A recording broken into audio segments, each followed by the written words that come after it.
System से हम Salman sir की तरफ चलते हैं। सलमान सर से मिलकर के कैसा लग रहा था और कैसा सामने से, मतलब और ओवरऑल एक्सपीरियंस ऑन वीकेंड का वार ऑल्सो? पहली बार मैं भी ऐसे, हाँ हाँ भाई, हाँ जी हाँ जी हाँ जी, बिल्कुल ऐसे। उसके बाद फिर दूसरे अगले हफ्ते मेरे ऊपर ही वार हो गया, जो इंसिडेंट हुआ था बेबिका वाला मेरा, उस पे उन्होंने समझाया, उन्होंने तब भी नहीं डांटा। उनकी थोड़ी टोन ऐसी रहती है कि समझाने वाली, एज अ बिग ब्रदर उन्होंने समझाया और मैं समझा भी। बट जब ग्रैंड फिनाले में वो आए, मैंने पहली बार ही देखा कि अच्छा, मैं ऐसे होता ना भाई, टीवी में सलमान खान ऐसा दिखता है असली में। कि मुझे ऐसा लग रहा था कि यार एटीट्यूड होगा बहुत ज्यादा, कभी कुछ कह दे कि अरे क्या है तुझे, ये उल्टा सीधा कुछ बोल दे, बट बहुत हम्बल।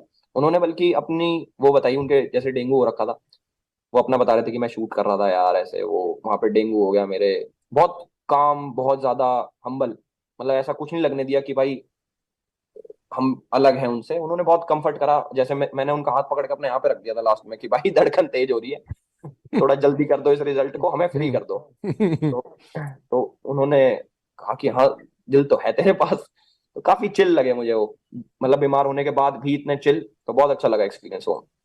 नहीं, डेफिनेटली सलमान सर एक ग्रेट मेंटोर हैं। जब वो सामने हमारे आते हैं, अपन से जिस तरह बात करते हैं, उससे ऐसा लगता है कि वो जो इतनी बड़ी करियर की एक दूरी है वो है ही नहीं शायद, क्योंकि वो बिल्कुल। इतना नॉर्मली आपसे बात कर रहे होते हैं। ऐसा लगता है कि हाँ, मैं भी एक कंटेस्टेंट हूँ तो शायद ये भी एक कंटेस्टेंट है, उस तरह से हमसे बात कर रहे हैं, कुछ ज्यादा फर्क नहीं महसूस करा रहे हैं।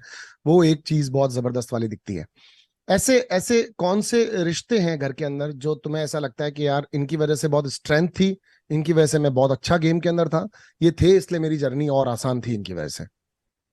पहले 10-15 दिन तो मुझे ऐसा लगा, मुझे समझ नहीं आया कि गेम क्या है।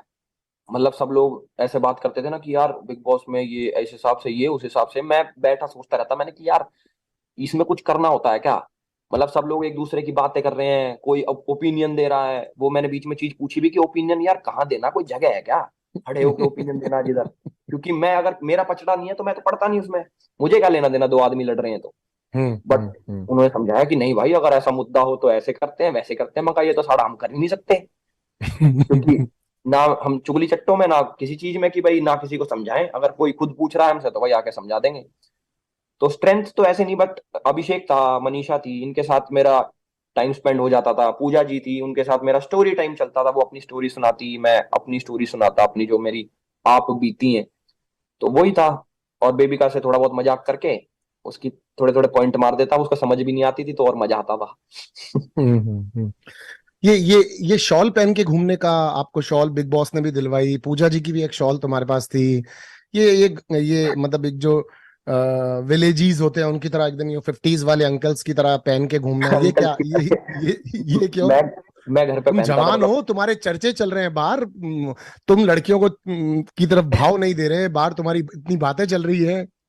नहीं, मुझे ऐसा लगता कि सिर्फ बूढ़े बड़े ही पहनते हैं शॉल वॉल, ऐसा नहीं है। मैं घर पे भी ऐसा ही हूँ, अगर कोई दे दे मुझे शॉल दे दे। बल्कि पूजा जी का शॉल तो मुझे ज्यादा पसंद आ गया था पहले दिन ही। मैंने कि ये शॉल तो अपने पे रखूंगा। एक एक इंसिडेंस है, मतलब बहुत बढ़िया जेस्चर था पूजा जी का तुम्हारे लिए, कि बेबिका ने जाकर के बोला कि एल्विश तुमसे वो शॉल मंगा रही है, शॉल दे दो। और हाँ। तुमने दे भी दी, भाई पूजा जी मंगा रही है, दे दो, ये अगले की चीज है। तो पूजा जी ने कहा मैंने तुमको कहा शॉल देने को, मैंने नहीं बोला ना। और बेबिका जाओ उसको वापस देकर आओ, फिर तुमने वापस वो शॉल ली। मतलब है ना, एक बहुत प्यारी केमिस्ट्री आप दोनों लोगों की नो डाउट लगती थी। The age difference, single double का डिफरेंस, वो पूजा जी ने भी एक बार कहा था। बट जिस तरीके से आप दोनों के बीच की फ्रेंडशिप थी ना, वो बहुत ज्यादा अच्छी लगती थी, और वो एक्सपेक्टेड नहीं थी।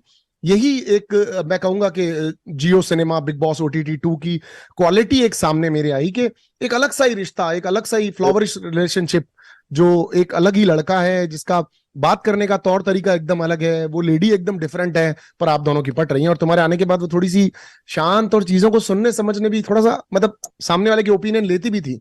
तो ये हम्म, बहुत ग्रेसफुल फ्रेंडशिप थी तुम्हारी, बहुत खूबसूरत लगती थी। मेरे साथ तो काफी अच्छी थी। मेरे को अगर जो मैंने गलतियां करी, वो वो डांट भी सकती थी मेरे को कि तूने ये करा वो करा, मुद्दा भी बना सकती थी उस बात का, बट उन्होंने मेरे को प्यार से समझाया। तो पूजा जी ने ना कभी जनरेशन गैप नहीं आने दिया। जैसे यहाँ पे 50+ हमारे गांव में कोई हो जाता तो वैसे नहीं होता कि भाई इससे बात करनी तो मुश्किल है यार, इसका थॉट प्रोसेस अलग है, ये अलग तरीके से सोचता होगा, ये तो बूढ़ा हो लिया। इस टाइप का एक दिमाग में आता ना, उनके में लगता था यार ये है जवान है दिमाग से, वैसे वाला। क्योंकि और वो है भी, क्योंकि उन्होंने काफी चीजें ऐसी बताई कि अच्छी अच्छी लगी जो मुझे, और उन्होंने जो अपने ट्रैवल, मुझे ऐसे लोग बड़े पसंद है जो ऐसे थोड़ा ट्रैवल थोड़ा करते हैं। ब्लश ब्लश मार मार के बोल रहे हो तुम। मैं शर्मा जाता हूँ जब पूजा जी की बात आती है ना, आय मतलब। हाय। अच्छा एक और चीज बताओ, एक और चीज तुमने कही थी पूजा जी के लिए ही कि वो क्यों थी?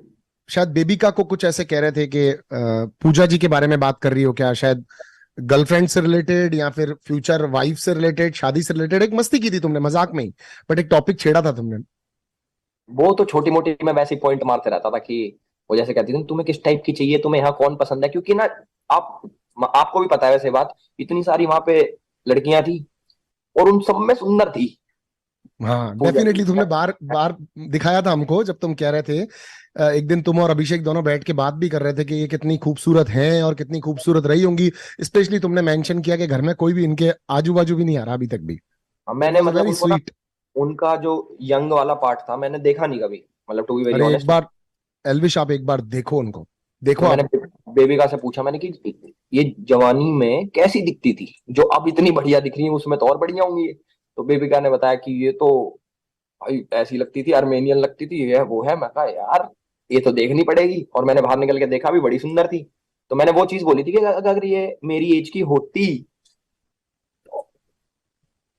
तो बात ही क्या होती। That's great, that's great. बड़ों के अंदर आप अगर किसी अच्छी पर्सनैलिटी को देख पा रहे होते हो तो ये आप अपनी वो कहते हैं जवानी से फुर्सत निकालते हो, टाइम निकालते हो, that's a great thing. But अब जवानी की बात चल रही तो मुझे एक बात बताओ, ये पूरी शायद दुनिया ही अब जानना चाहती है क्योंकि टाइम स्क्वायर तक तुम पहुंचे हो, वो हाँ। लड़की कौन है जिसकी वजह से तुम लेफ्ट राइट यहाँ वहां कहीं नहीं देखते हो? कौन है वो? एक तो एक आधा तो हमने कुछ इंटरव्यू वगैरह भी देखे हैं, तो कौन है वो लड़की?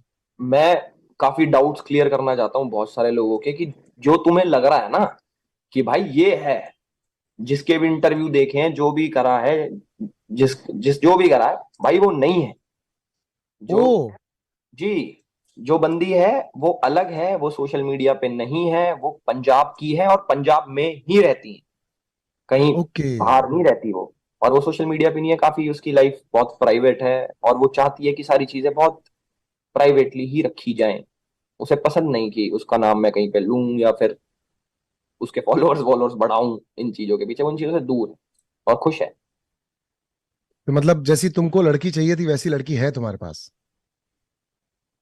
हाँ very good, very good, so lucky of you. और ऐसा कॉम्बिनेशन वाला पार्टनर मिलना भी बहुत बड़ी बात होती है। और उर्फी को सलवार सूट पहनाना चाहते हैं आप? उसने भाई पूछा ऐसा मेरे को कि आप मेरे लिए क्या करना चाहोगे, मेरे दिमाग में एकदम से आया हरा सूट। मैंने एक फोटो देखी थी किसी लड़की की हरे सूट है, मुझे अच्छा लग गया था वो सूट, मैंने कि मैं देखना चाहता हूँ वो सूट सलवार में, अच्छा लगेगा। अच्छा एक चीज और क्लियर करो, लोगों को ना राशन को लेके बड़ी मिथ रहती है कि झूठ बोलते होंगे, जब इतना अच्छा घर है तो खाना भी पूरा होता होगा। हम तो अपने गले बिठा चुके बोल बोल के। तुम अपना एक्सपीरियंस बताओ बिग बॉस के घर में क्या राशन वॉर है? भाई राशन जितना वो भेजते हैं ना उतना ही भेजते हैं, उनके आगे चाहे कितना ही हाथ जोड़ लो कि भाई हमें आटा दे दो, हमें बेसन दे दो, वो नहीं देते कुछ भी। उनका एक फिक्स्ड होता है कि आ गया इसे खाओ, अब तुम पे नहीं है तो भूखे मरो। अब हमारा जो लास्ट वाला आया भी ऐसे सोच सोच के खानी पड़ रही थी कि यार एक रोटी ज्यादा खा जाऊंगा तो यार आटा खत्म हो जाएगा। 2 दिन पहले हमारा आटा भी खत्म हुआ। अभिषेक की तबीयत खराब हुई तो उसको चावल नहीं दे सकते थे क्योंकि उसको पसंद नहीं आ रहे थे, इसलिए हमने हाथ जोड़ के बिग बॉस से बोला, मैंने कि यार आटा भेज दो। तब उन्होंने राशन भेजा 2 दिन का। नहीं तो ऐसा कुछ नहीं कि भाई ये तो 5 स्टार का खा रहे हैं, ये तो मौज काट रहे हैं, अंदर कोई मौज नहीं है। अगर मौज काटनी अगर होता ना ऐसा, तो मैं कैमरे पे हाथ नहीं जोड़ता कि मुझे यहाँ से निकलना है, मुझे तो मौज आ रही है पर मुझे यहाँ से निकलना है, ऐसा कुछ नहीं होता।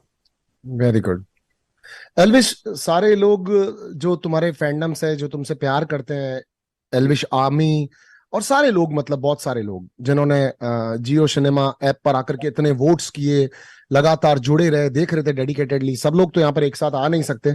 उन सब लोगों को यहाँ से तुम्हारे पास वैसे प्लेटफॉर्म्स तुम्हारे पास भी बहुत है, बट यहाँ जियो सिनेमा भी उनको थैंक यू कहना चाहेगा, मैं भी थैंक यू कहना चाहूंगा। आप भी यहाँ से उन लोगों को एक मैसेज दो, क्योंकि उन लोगों ने तुम्हारे लिए, मैं तुम्हें बता नहीं सकता, मेरे शहर में, मैंने जी। लोकल, मैं भी जयपुर हूँ, राजस्थान जयपुर में, आई मैंने नो। मेरे शहर में भी कई गाड़ियों के पीछे आपका बैनर लगा हुआ देखा है ना।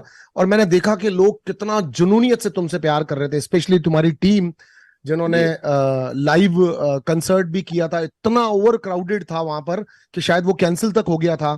तो थैंक्स कहने का मौका है। तुम्हारी टीम, मैं सोचता हूँ ऑफकोर्स तुम्हारे साथ होंगे तुम्हारे लोग, दो चार पांच जी। लोग ने तो तुम्हारे साथ अभी एब्सोल्युटली होने भी चाहिए। तो प्लीज अगर हो सकता है पॉसिबल तो उन लोगों को भी फ्रेम पे लाओ ना, अगर आ सकते हैं तो। मैं बिल्कुल यार, ये तो मैं खुद सोच रहा था।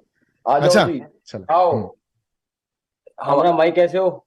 स्पेशली दिस गाय, हाँ हाय हाय ये हाय हमारे हाय। कटारिया हाँ जी हैं। और हाँ टीम मेरी हाँ। और भी बड़ी है, टीम नहीं, सारे भाई हैं, बहुत सारे भाई हैं, सब है नहीं अभी, बट जितने भाई हैं मेरे यहाँ पे, ये हमारे कटारिया साहब हैं जिन्होंने पूरा सोशल मीडिया संभाल के रखा। और मैं क्लियर करूँ एक चीज, कि हमारी ना कोई पीआर टीम नहीं है।